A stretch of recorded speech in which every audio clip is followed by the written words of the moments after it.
Mesdames et messieurs, chers compatriotes, chers amis d'Arménie, je suis très heureux de vous retrouver en ce 14 juillet, jour de notre fête nationale. Bien sûr, la situation sanitaire qui perdure en Arménie ne nous permet pas de nous retrouver comme chaque année dans les jardins de l'ambassade. Mais nous avons tenu à célébrer ce 14 juillet malgré ces circonstances difficiles, et tout d'abord en rendant hommage à celles et ceux qui restent mobilisés pour faire face à la pandémie. Ce matin, en effet, l'ambassade a distribué quelques spécialités françaises au personnel soignant des hôpitaux de Yerevan.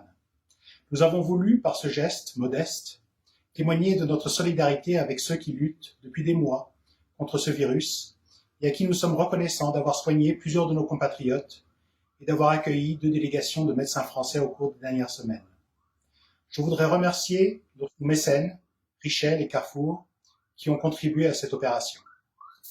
Dans ce contexte épidémique qui se poursuit, j'ai naturellement pensé pour celles et ceux parmi nos compatriotes qui subissent l'isolement, les conséquences économiques de cette crise et qui éprouvent encore des difficultés pour se rendre en France ou pour accueillir en Arménie ceux qui leur sont proches.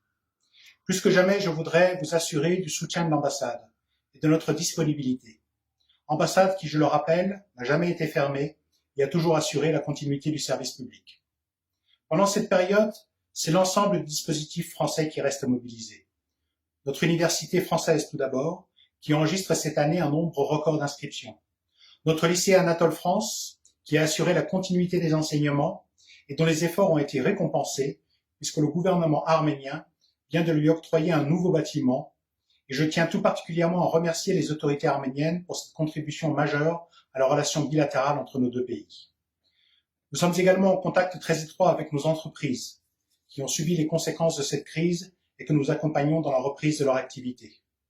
Nous maintenons évidemment une relation étroite avec nos partenaires arméniens, qui, au sein du gouvernement, du Parlement, des municipalités, font vivre la relation entre nos deux pays. Je salue tout particulièrement les représentants du monde culturel et artistique, les enseignants, les représentants des milieux scientifiques et la société civile qui apportent au quotidien une part inestimable à cette relation. À nos amis arméniens, je voudrais dire que la relation entre la France et l'Arménie est unique.